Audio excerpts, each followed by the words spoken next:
Hey, welcome back. We are past the halfway mark in this series, and throughout the series, we've covered some ground. So far, we've asked the question, what is a healthy leader? We have looked at why leadership development is a wise investment for your church. In our last time together, we looked at how where we're going helps us understand what kind of leaders we need to develop. And this has all laid the foundation for us to start to look at the how of leadership development. How can we as churches, as leadership teams, develop leaders? What goes into it? And so when it comes to leadership development, I love the picture of a greenhouse. Greenhouses are essential in climates like ours. We're here in Saskatchewan. In our climate, our growing season is short due to unpredictable spring weather. And that means a lot of times we get late May snows and late May cold temperatures that will kill plants if you plant them too soon. So greenhouses provide a safe place for plants to be protected from the Saskatchewan weather. It provides a safe place for our plants to develop strong roots, to grow up big and healthy, so that we can, once it's safe, transplant them out in our gardens and flower boxes, and they will survive the elements. I love that picture. When it comes to thinking about leadership development in our churches, we are looking to create a process that will allow our leaders to develop healthy, strong roots. We want our leaders to be rooted in healthy, good theology. We want to see their character rooted in the transformational power of the gospel through the Spirit's work in their lives.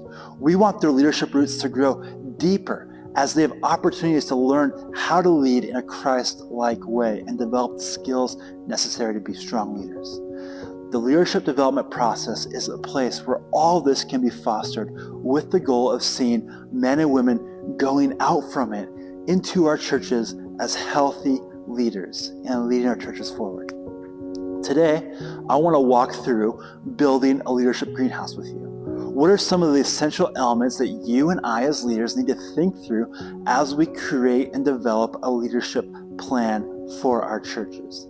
I have a number of essential things for us to think through when it comes to developing this leadership greenhouse. First, we want this leadership greenhouse to be relational. As you start thinking through building this leadership greenhouse, one of your goals needs to be to make it as relational as possible. And there's a number of reasons for this. But first and foremost, if we were to look back at our example of Jesus and Paul, what we see is both of them were highly relational in their leadership development. Jesus, with his disciples, was deeply relational. They were together all the time, doing life, eating meals, ministering together. Paul's example is also deeply relational. Timothy was like a son to him. He was considered his spiritual son. Paul invested an immense amount of time in Timothy's life. Relationships are important in this process because it's in relationships that we actually get to know someone. You get to know their gifting, their ability, and their character through understanding, and you get to understand where they're at theologically, who God is to them. Relationships are especially important when it comes to getting to know someone's character. You see, when it comes to leadership, character is king. And that's the full stop. Character is king. The issue, though, is we can't learn someone's character through a test or just through spending a couple hours with that person. The only way that we need to know someone's character, the good, the bad, the ugly of someone's character, is by spending a deep amount of time with them. That's relationships. When you're with them in a relationship, you actually see who they truly are.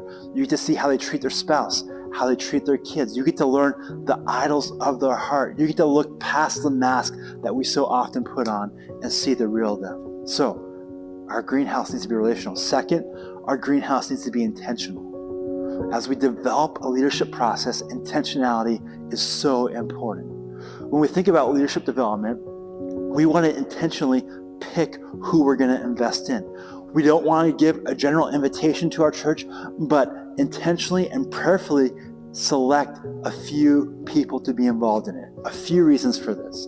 Number one, when we personally invite someone into this process, there's a higher chance that they're going to say yes. When we explain to someone personally that we see leadership potential in them, and we want to, as a church, invest time and energy and resources to seeing them discipled and developed, that almost always guarantees a yes in return. So, We want to personally invite people. The second reason why we want to be intentional who we invite is because we want to have some sort of qualifications around who we're going to invite into this process. For me, whenever I am thinking about potential leaders to invest in, to invite into our leadership development process, there's a few qualifications I look for. Number one, they need to be a member of our church. Plain and simple. If they're not a member, I'm not even considering. Number two, they need to be volunteering in some capacity in our church. And number three, I need to have observed a teachable spirit within them in the past that will let me know as we move forward, they'll be open to correction and teaching. Finally, I'm intentional because when I invite someone into this process, I want to have some level of trust with them. And this is so important. What we're going to see next week is part of our process in this leadership development is giving over responsibility to these future leaders. And listen, if you don't trust them, you will never want to give them responsibility. Or if you trust the wrong person, it's not going to work out well for you. And so, as a team, we want to intentionally think through who we're going to invite into this process. Now, my intentionality doesn't have to look like your intentionality. You as a team need to think through what that's going to look like for your church. Third, when it comes to building this greenhouse, we need to develop clear expectations, and we need to clearly communicate them to those we invite into this process. Simply put, we want to ask, what's the ask? All right? You need to ask, what's the ask? How much time are you asking each person to invest? How much reading, writing, how many meetings are they going to have to be a part of? How long will this process last? 1 month, 6 months, or 1 year, or even longer? You need to know that. I would highly recommend putting together an information sheet or a syllabus that you can have all the details and the ask on it that you can give each person who's going to be a part of it. One other important detail is to clarify participation. What I've done in the past is I've asked every person who's going to be a part of it to be committed to gathering together each and every time we get together. Now, I give each person one get out of jail free card, meaning they can miss one meeting because of sickness or an emergency. But outside of that, I want complete participation so that we can move forward together. And on that note, I just want to encourage you to not be afraid to call your people to hard things, to not be afraid to challenge them, to not be afraid to raise the bar. So again, what's the ask? Finally, when you are thinking about developing your greenhouse, you need to put together a basic developmental plan. Now, we've touched on this a little bit in our first video. If you can remember all the way back to our first video where we talked about 3 categories that make up a healthy leader. We talked about the head, the heart, and the hands. And I hope you as a team have spent some time praying, discussing, maybe even debating what would be essential to be developed in each of these 3 areas in a leader's life. And this is where we want to pick that conversation back up at. So just a quick refresher on what exactly is the head, the heart, and the hands again. All right, so quick reminder, the head. This is theological truths that we believe leaders will need to know. So if you're developing a small group leader, some of the developmental theological stuff they might need to know is a theology of church's family or a good solid theology in the gospel. If you're developing an elder, it's probably going to be a little bit deeper. You might want to walk through our confession of faith as a MB church or some systematic theology or unpack some theological convictions that you share as a church. These would be essential for them to know. When it comes to the heart, this is all character and sanctification things, right? This is like thinking through how do we handle money? Is money an idol in our lives? Are we men and women who use our money generously? This is growing in godliness as spouses, as parents. This has to do with confessing sin, embracing the gospel in our lives. How can we help teach and develop these things in our future leaders' lives? And finally, the hands.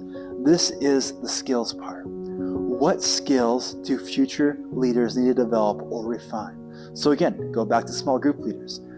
Do they need to know and have the skill set to deal with difficult people or how to deal with people who talk too much? Maybe it's skills on how to handle a group accountable. Maybe it's just something basic as counseling skills. If it's an elder, some of this will be skills on having hard conversations, or it might be preaching skills.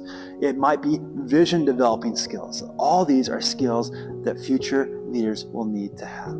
So, as we look to develop leaders, again, The hard work that we have to do as churches, as leadership teams, is we need to look at where we're going.